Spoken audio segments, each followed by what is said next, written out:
Yo, yo, yo, what's up, everybody? Welcome back to the Nah, I'm Good, Bro podcast. Hope you all enjoy episode one, but I'm really excited to bring you back for episode two. I'm very, very excited to have a really, really special guest, a dear friend of mine on the show this week. And I'm really excited to pick his brain as we have Mr. Gainesville, Georgia himself, Brandon Evans, on the call. How are you, sir? Hey, what's up, man? I'm good, bro. Can't complain. Can't Good. complain. I love it, man. I've been bragging about you, talking about you for some time. So you are a special guy in my life, to my family. So I'm excited to kind of share a little bit about your story and let the people in on a little bit about you, man. Good with you? Yes, sir. I'm good. I'm cracking up at this, Mr. Gainesville, Georgia himself. That's You something are the new to me. man. Well, welcome. Add a new title to your repertoire, man. Yes, sir. So before we kind of get into our topic for this evening, start by telling the people a little bit about you and your story. Not everyone knows who Mr. Brandon Evans is, so let us in a little bit. All right. Like you said, my name is Brandon Evans. Born and raised Gainesville, Georgia. Um, Grew up in a great family, great musical family. Music has always been the passion and kind of like the core of our family. I have two older brothers who both are into music. My oldest brother is a DJ. My second brother is actually a performing. He's a performance vocalist now with Kim, the R&B singer. And so I was just born and raised here in Gainesville, man. Just grew up in a good family who always instilled morals and responsibility and accountability. So I graduated high school, went to college down at Georgia State, graduated there in 2010, came back home, just kind of landed a job really wasn't looking for. Ended up in education. Was not my initial plan, but definitely where I landed. Um, Started working at an elementary school, and it's kind of been history from there. It's been 10 years since I've been into education. Wow. I'm now the mentorship coordinator. I came out the classroom in 2015. And so now I am the mentorship coordinator for the Gainesville City School system, as well as having my own business on the side, my own private music business, B. Evans Music, which specializes in piano teaching. And so over my course of teaching, let's see, I started in 2005, so now it's 2022, so 17 years. I've had about 48 students come through. Now I have like 15 a week, so Wow. it's grown, man. It's crazy how little old Gainesville, Georgia has kind of blossomed and blown up right in front of my eyes. So that's a little bit about myself in a nutshell. That's a beautiful story, man. You got to teach me how to play this piano. I feel like that's just the Man, sexiest thing you can do, man. man, it's. I try to tell people all the time. A lot of people think it's so simple, but I mean, it is a tough instrument because you got to learn all 12 keys, all 12 chord progression. I mean, it can be tough, but it's definitely something that can be lucrative and could hold you over with money and Yes. business, and always gonna have a job. So it was something that I picked up from my dad, actually, and been playing. Fun fact though, man, a lot of people don't know I didn't start playing piano until I was like 15 years old. Oh, wow. So I was not a young piano player. I was not a piano player who started off, 5 and 6 years old. My dad and I literally to this day have never sat down and had a lesson. A lot of Wow. people think, that he sat down and taught me because he's been minister of music at my church for 40 years. Hmm. But we actually never sat down and learned. I just kind of picked it up from having music and band in high school and middle school, and it just kind of stuck with me, bro. And it just kind of grew. Well, you give Yep. me hope. I'm 30 years old, so I will be messaging you at B. Evans Music and get my lessons. Yes, sir. Yes, sir. That's awesome. So you talked about, being a part of a family that has instilled accountability. And I think that's a good Yeah. segue into what we want to talk about. So this episode, I want to talk about protecting our men, our young men, Hmm. specifically our young Black men. And I mean, you're a Black man yourself. Again, you hold yourself accountable, but I Hmm. feel like that is something that we lack in our younger generation. Like, I could be wrong, but from your point of view, you know, do you think that is an issue that our Black men lack accountability or that direction? Oh yeah, absolutely. I don't think it lands that way in all of our Black men. Hmm. Um, but I definitely, from the work that I've done in education as well as through my mentorship program, we have seen that problem a lot. Um, some of the problem comes from, if we have young men that's joining the program at the age of 14 or 15 and we throw accountability on them, it's like, something new. They've Mm-hmm. gone all these years of being young men, children, little babies, all the way up 14, 15 years old, and nobody has ever really held them accountable. Mm-hmm. You know what I'm saying? And so it's like a shock to them. They're like, wait, what is this? What you mean if I do this, this is gonna happen? I think it's important for us to know, not just as people, but specifically with Black men, because we all know, we live in a world that ain't fair for us as Black men. Right. Absolutely. So a lot of times, I try to teach our young guys and the exec board, we try to teach our young men that, we got to go the extra step. Mm. It's not fair. It sucks, but it is what it is, and sometimes we're put in positions to where we got to hold ourselves accountable to say, let me think before I react, before I make the wrong decision. And so accountability is definitely key, because I think if we start teaching that at a young age, when we get grown, we won't have as many people who have that issue. I always stress to our young men, children who are able, because, well, let me say this before I say that. I have a lot of kids that come to me and they say, well, dang, Mr. Evans, my mom won't let me do this. Or I feel like I can never, do what my friends are doing. All my friends are getting to do this and that. Yeah. And I always try to explain to them, children who are able to do whatever they want to do become adults who think they can do whatever they want to do. And a lot of times that don't land out right. And it don't land out good for them. And so I always try to, express to them, like, we got to hold you accountable. Because if I don't hold you accountable, you're going to be like a loose cannon. Mm-hmm. But the moment I put some fire up under their behinds, they snap into place because they don't want to disappoint. Wow. Because it's a form of accountability. You know what I'm saying? So I definitely think it's missing. I think that sometimes generations and generations, there's just been a few gaps, and it's hard to it's hard to correct. When you're 35 and 40 years old, sometimes doesn't mean it's impossible, but it's hard to correct. So that's why I always say we got to start when these kids are young. Absolutely. And teaching them, when I used to be a teacher, we used to kind of use a system that was called like a if-then system. So like, if you do this, this is going to happen. Mm-hmm. Whether it's good or bad, like you go to college, you can get a good job. You selling drugs and you're out here on the streets, there's a possibility you're going to go to jail. Wow. There's a consequence for everything, wow. Whether it's good or bad. So we got to just teach them to be, you got to hold yourself accountable. And the first thing is you got to admit when you're wrong, but you got to hold yourself accountable. And it's very important that we teach our young people in general, but specifically we're talking about our young men. Definitely accountability is key.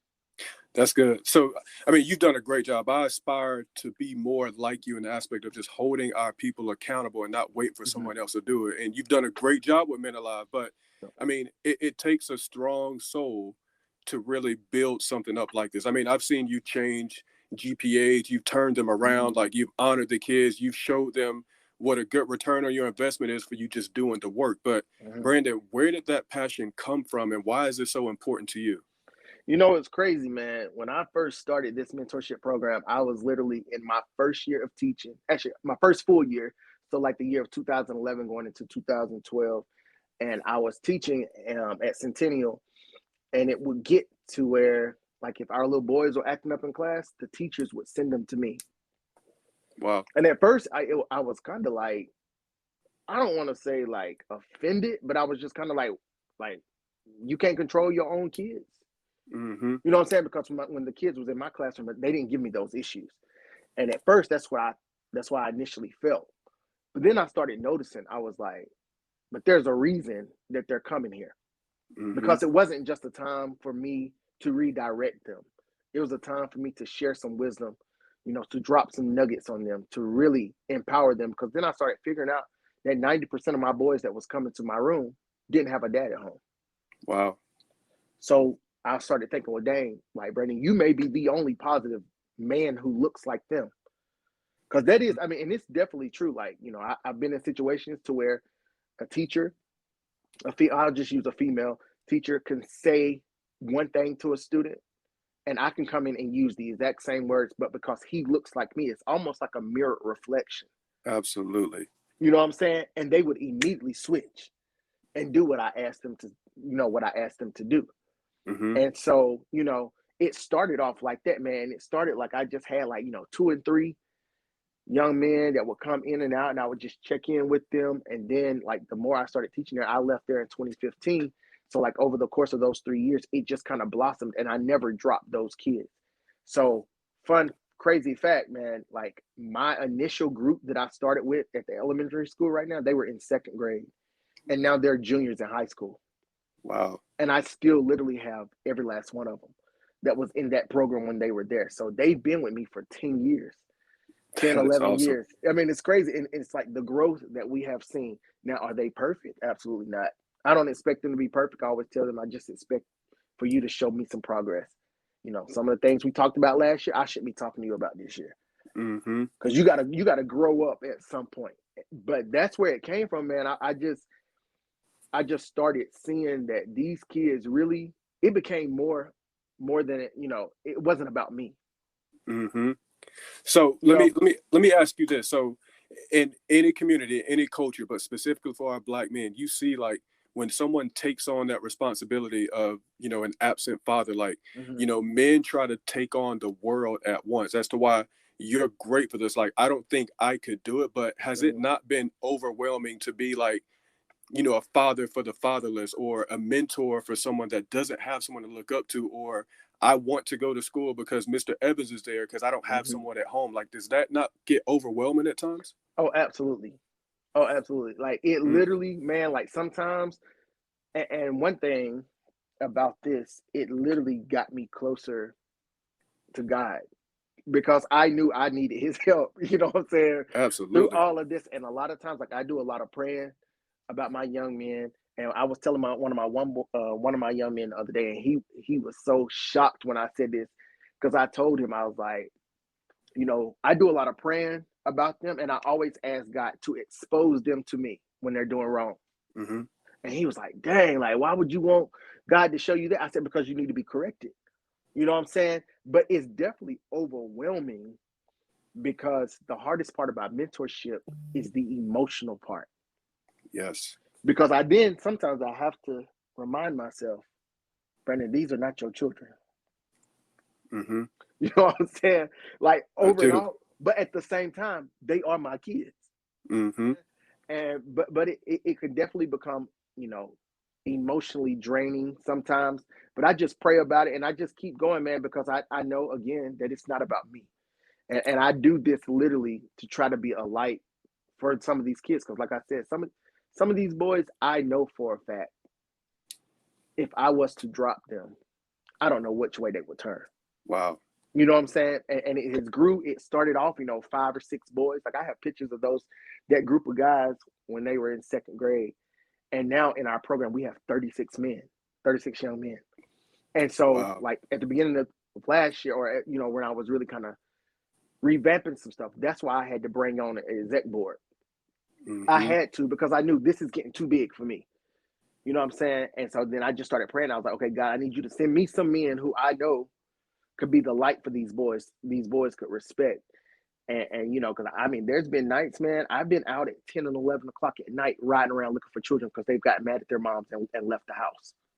Wow. You know what I'm saying? There's been plenty of times I've been at juvenile court speaking on behalf of some of my boys. So it is definitely been taxing, but to me, it's been worth it because, like I said, I know that these kids, it's more than me, and they need this program. I have 6 guys I have about 6 or 7 out of my 36 who have a deceased parent. Wow. So it's some trauma here, you know what I'm saying? It's some hurt, it's some pain. Absolutely. You know what I'm saying? It's a lot of things that can happen, with these kids. And so sometimes we are the resource for them. We are the listening ear. We are, even with the parents, there's times that we talk to them and get them extra resources, get them extra help. You know what I'm saying? Because some of the parents have opened up and said, okay, Brett, I just need help here. How do I do this? What can I do here? So yeah, it definitely can become overwhelming, but I just try to pray about it and just ask God to give me the strength to continue to push through because they need me, and They need it. they need this program, they just need this program. So yeah, Right. that's how it's been. So you touched on a couple nuggets that I think people need to hear. I mean, you Okay. said early on that you have to remind yourself that you are not their dads. You are just Mhm. one person, and that you've been out there in the streets finding these young men and bringing Right. them back, leaning on God. But I'm sure in all of that, there are some things about what you do that most people probably don't agree with, right? Like there may be some parents out there that like what you're doing, but it's like, all right, Mr. Evans, you're doing a bit much. Like, can you Mhm. touch more on some of those things that people may not agree with your field of work or like agree with your process? You know what? Like literally out of all of my years of doing this, thank knock on wood, I have never had a parent to tell me they didn't agree.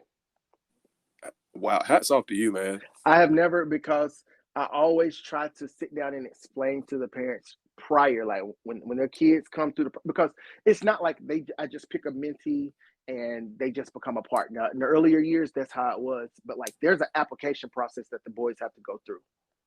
There's Mhm. like a membership intake brunch that they have to go through, that we sit down and we talk and we tell the parents, like, look, this is the accountability, because 9 times out of 10, bro, and be 100% honest, the parents be the ones that be coming to me saying, Brandon, get him. I don't know what to do. Wow. So honestly, I have never had a parent to say, oh, well, that's doing too much or blah, blah, blah. It's never been that, because they know from jump when I sit down with the parents, I tell them all the time, this program is all about accountability. This program, because we have the 4 pillars that our program stand upon. And the first one is identity. We're going to push who you are. You may struggle with it. You know what I'm saying? Where do you fit in? So we definitely stress identity. We stress education.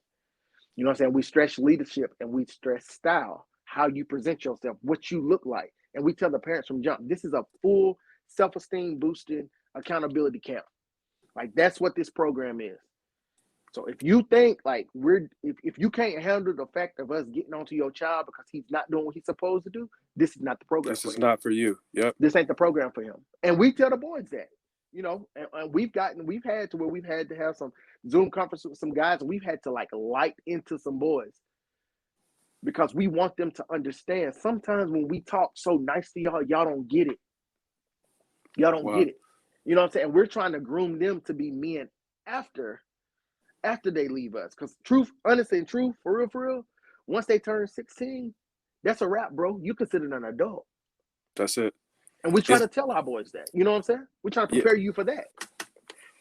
Is would you say that's the biggest challenge you face in your role right now? Or is it the fact that these children don't have fathers, or the fear that they're going to go back to the streets after 16? Like what's the Yeah. biggest challenge and how do you attack it? The biggest challenge for us, I think, that we find ourselves doing and trying to protect them is sometimes like with me working at the education system or at the school, we have 6 to 7 hours with them during the day. We can speak positivity into them all those 6 hours, making sure they get what they need or whatever. But then they got all afternoon. So it's like sometimes when they go back to their environments, they have more hours of possible negativity than they do positivity. Yeah. Yeah. So that's the stress, the stress sometimes. So sometimes it just comes with checking them. And like our biggest thing, especially with social media being a big thing right now with these kids, we really try to stress with them incrimination. A lot of them don't know what that means. So we Mhm. push that on them, because like we allow them to be a part of the mentorship page. We tell them all the time, look, we want to have you create your own space to be a kid, to have fun with your friends, to post what you want to post. But if it's out of pocket, we're going to have a conversation. Mm-hmm. You know what I'm saying? And so sometimes it's like they struggle with that identity piece. They know they're better than to do certain things, but because all their friends are doing it, or because it's the cool thing to do, they struggle with that. Absolutely. And that's natural. You know what I'm saying? That's natural for them to struggle. So I think that's the biggest thing we have to try to tackle is sometimes having the positivity or using the time that we have with them to speak so much positivity in them that it could possibly override that possible negativity when they go back to where they're going to go. Sure. Because Sure. that's the hard part. You know what I'm saying? Being the light in the darkness. That's the hard part right there. Talk more about the incrimination piece to our listeners. I'm following you. I Okay. know exactly what you're saying, but for our listeners that may not understand, talk more on Mm-hmm. that. So, like with the incrimination piece, we try to really push to them because, like I said, social media is such a big thing right now for these kids, and they don't understand that sometimes the things that they post can be used against them. The Yes. very thing you post can be used against them, especially since we're now in this digital crazy technological world, like we can screenshot so quick. We can screen record so quick. People can use exactly what you post. I just talked to a young man today on campus. He came to me. He was kind of frustrated because, he was having a test. He's been out all last week. He was like, man, Mr. Evans, I don't know if I'm going to pass my test. So I used that time because I already knew what I was going to talk to him about because I had seen his social media. Mm-hmm. But I used that time. I built him up. I gave him some encouragement. I boosted him up. Then at the end, I said, hey, bro, watch your social media, man. Remember that incrimination we was talking about? Because he was literally going off like him. I guess him and some little boy was beefing or whatever. He was going off on his social media. And then I had to break that down and explain to him. I'm like, bro, do you not understand where somebody's mama could take that and take that straight to the police and say you're threatening that boy? Yes. That quick. You know what I'm saying? I think that is so key. And what I like in what you said, I mean, you didn't say it, but organically you're meeting them where they are, Absolutely. right? Like you're not coming from the top down, like you're on their level and explaining them what this looks like years from now. And that's the importance of your program. It's like we're focused on developing you for the future, not right now. So absolutely.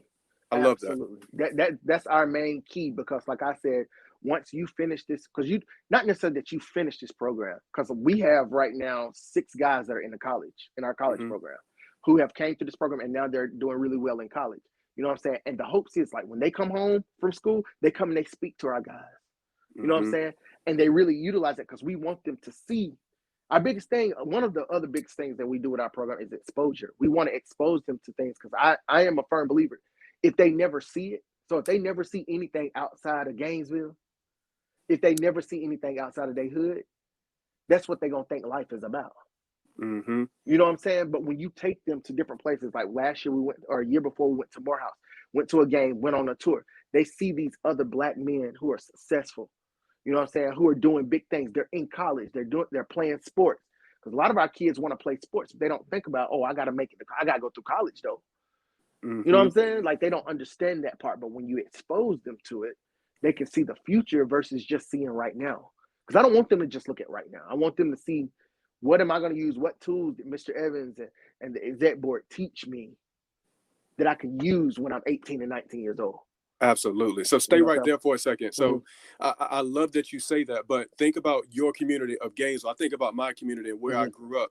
And even now, like you expose people to stuff outside of their community, but even then, some people still try to find a way to find that negativity. So I can imagine you take the boys to go to a Morehouse college, they see a young man, a freshman on campus in a suit and tie, and on one end of the spectrum, someone may say, yes, I want to be just like him when I grew up. And then on the other end, someone may say, well, he must come from a wealthy family. He had this, and make excuses for it. Like, are you running into that, or how do they respond to that? Well, it just depends. Like some of my kids, because like even when we went to Morehouse, I could only take certain kids. Every man is not made for Morehouse. Yes, that's good. You know what I'm saying? Like, yeah, every man is not made for Morehouse. So I already know that, and I try to scope the things out before, hey, this is where we're gonna go. I can kind of sense and say, okay, because like I tell my guys, I don't push all of my boys to go to 4-year colleges. I don't care what you do as long as you're successful. So that could be that you go to the Army. That could be that you go to technical college. I don't care what you do. You know what I'm saying? We don't push 4-year only on our boys. We just want you to go somewhere or do something that you can be successful in. So so like the negativity, we may have that backlash or whatever. But one thing that I always live by, that one of my great friends who was a great social worker at Gainesville Middle, Gerard Anderson, told me one time, because I was so frustrated, man. I was like at the middle school and I kept saying, man, I keep coming up here working with this one kid. He won't listen. He won't do this. He won't do this. He's not taking my lead. He's not taking my wisdom that I'm giving him. And he told me, he said, bro, let me explain something to you. He said, let me make sure I get this right, how he said it. He said, because you're planting the seed from a good place, it's going to grow, right? That's good. Whether it's right now or later. But because you planted it and it came from your heart and it came from a good place, it's going to, there's going to be harvest here. But see, like I think right now with us and how we work in the world, we want things to work now. Like we want to see immediate results. Yep. But I've seen some of my boys, man. Like I had a young man who came through my program, middle school. He had such a hard time, 9th grade. He had such a hard time, went through this horrible experience with the law and having to be in a group home and all these different things. And I was so frustrated. And it came to me that I had to step away. I had to say, okay. And I told him and I told his mama, I'm going to have to step away. Wow. Because it started feeling like I was beating the dead, you know. It was just like I was running straight into a brick wall. He wasn't listening to me because he was done, you know, at that point. He wasn't listening. He was refusing. He was rebelling to everything we had to say. But he returned back to school this year, 2 years later. And the first thing he did was he came to my office. I didn't even know he was on campus. Mm-hmm. Came to my office, knocked on my door. I opened the door. It was like I saw a ghost. And he said to me, Mr. Evans, I told you to come back and finish. You told me in 9th grade that I knew what I was supposed to be doing and I needed to tighten up. That was the last thing I said to him when I stepped away. But I didn't give up on that seed, but that seed grew. It just took 2 years. It grew. Ooh, man, you just gave me chills, man. I wish you could see the hairs on my arms, man. Man, I mean, that was something. I mean, and I just like, I was trying to hold it together. And as soon as he left, I just cried in my office. I was like, man, that is so powerful and so crazy because I never throw kids away. That's one thing. I don't believe in throwing kids away. Now, I do believe that sometimes we have to step away and allow them to hit the wall. Yeah. I definitely do feel that because sometimes you don't want to do that, you know, as the adult. You don't want to be the one to just say, you know what, go for it. You don't want to do that. But I had to.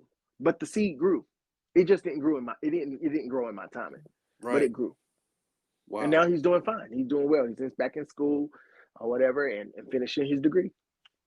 That is awesome. Man, yep. that gives me chills. I love it. I love it. So 2 more questions for you, man. Okay. Then we'll let you move on. So I want to flip the script. What's been the greatest strength that you've developed in your time just being a mentor and building up Men Alive? What's been your greatest strength?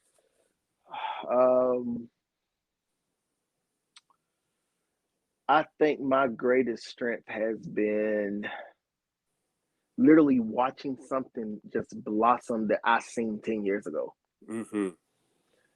Like I always said, you know, I wanted this to be bigger than Gainesville. You know, that's always been my vision that that it would go further, you know what I'm saying, and really just affect other children outside of Gainesville, young men. And it was crazy because like this year, like when we did our membership intake, like we had 2 guys in Gwinnett County that's in the program. You know what I'm saying? We got people who are interested who's in Habersham. You know what I'm saying? They're kind of coming from different areas. And it truly is literally just growing right before my eyes. And it's literally blossoming. It's quite insane, man. You know what I'm saying? And like the support that I've always gotten from Gainesville, but it has definitely been crazy with the support that we've gotten, you know, from people donating and people just really just saying, hey, bro, like, you know, I see what you're doing. Take this money. You know what I'm saying? Do this for the kids. It's been crazy. It's I been love absolutely insane crazy. Yeah. I love that. Good for you, man. Yeah. I guess the last thing here as we wrap up, what I guess for your boys or your young men that may be listening to this podcast or future men that you pick up or just Black men in general, what advice do you have for our men? What's the best advice you can give us?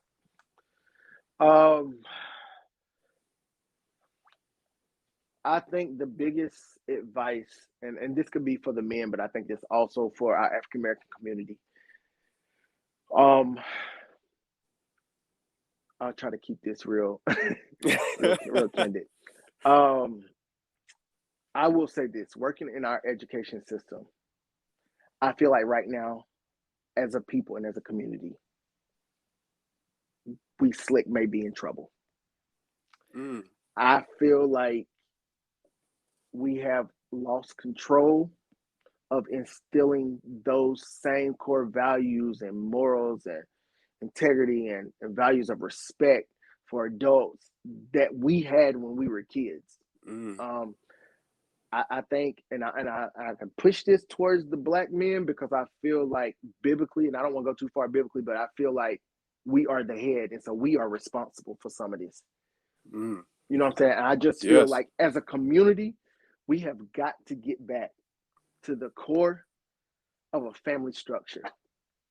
Like, you know, it's time out for us because a lot of times, and I will say this, I run by a lot of mothers. Okay, 36 guys in my program, 92% are single parent, right? Mm-hmm. Yep. So I run by a lot of moms who are strong, who are doing everything they can to make sure they're working, taking care of their kids, keeping a roof over their heads. You know what I'm saying? And a lot of times, like a lot of my guys, their dads are there, their dads are helping or whatnot. But I feel like as a community, we have got to get back to the idea of a family structure, because I feel like if we had a lot of more double parent homes or two parent homes, some of these things would diminish. I agree. And that's 1000%. just my, you know what I'm saying? That's just my thought process on it. Not that it would eradicate all the issues or take away the disrespect or any of those things, but I'm saying when you have, you know, and you're married and your daughters will always be able to say, like, if mama didn't have me, my daddy did. Mm-hmm. I didn't have to call my dad and wait on him. Or Mm-hmm. I didn't have to call my mom and wait on, because we got some very strong fathers out here who are single fathering it. You know what I'm saying? Kudos to them. But when we are a force to reckon with, when we have two people who can be on one accord for the sake of our children, we got to get back to the community aspect. We got to get back to the idea of the village. Like, you know, everybody wants the village, but nobody wants anybody to say nothing to their children. You know what I'm saying? And so we got to get back to that. And I feel like, you know, for the Black men, I feel like because we're the head, we're the lead, we got to stand up and, like you said, and protect our children. We have to protect our children because, you know, my brother we were talking about it one time on a spiritual tip too. We were talking about how, you know, when your parents, when your mom and your dad have the children, you know, that child gets that dad's name. Yes. And that's very spiritual, because now you're walking around, you're my lineage, you're my Mm-hmm. blood. And we got a lot of kids who are just running loose because they ain't been named. Wow. Wow. They don't have no coverage. And it's important for us as men to be that coverage for our children and our families. And when we get back to a very strong family core, you know, mentality, I think, man, we could turn this around. I definitely feel like we could turn this around. I think that it's needed. And I think that it's time for us to shift this up, because we have some kids who are just, you know, they're lost. They don't know what to do. Absolutely. I You know tell what I'm you what, saying? man, you have my support. And it's so funny you say that. That's something we're talking about later in our show, just the Black Mm-hmm. family trauma and like how you Yep. heal from that. So Yep. that I love that. I love that. Yep. So I mean, so this is amazing, man. We know what's next. We're trying to expand greater than Gainesville. I mean, you're already doing it with Gwinnett Mm-hmm. County, some in Habersham, and you're really growing. But tell our people, tell our listeners, how can we find you? And more importantly, how can we donate and support the cause? Okay. So you can find me we're on all social media platforms besides Twitter. We don't do not Twitter, but Snap. We don't do Snapchat. But like on Facebook, you can find me, Brandon Evans, Men Alive LLC. We have two separate pages there. You can find us on Instagram. My name is B Keys, BKEEYZ, on there. And then my Men Alive page, Men Alive LLC on Instagram as well. We actually fall up under the Beulah Rucker Mentorship Organization under their nonprofit. And so you can go just Google their website. You can go there. You can always donate there, and then just put in that you're going to do it to Men Alive, and it'll come straight to us. But yeah, we're everywhere, man. We're definitely trying to boost this up and put it out into the surrounding areas, man. That's awesome. Well, I'll make sure to include that on our social media sites, Okay. on all of our platforms, so everyone can go and support the cause, man. I'm just overjoyed that you were here and talked a lot about what you can do for us. And you definitely have my support, and hopefully people listening can build and help you do the things that you started. Like, you know, Yes, we sir. always talk about in our community that it takes a village to grow, and you help set the foundation, man. And it's on us to have your back and stand on the front line. So thank you. Yep. Thank you for being here, man. No problem, man. All right, fellas. Well, everyone else, y'all have heard it. This has been great. Mr. Brandon Evans is here. We're going to put everything on social media for you to see it. We thank him again for the time, and we'll catch y'all next week. Peace.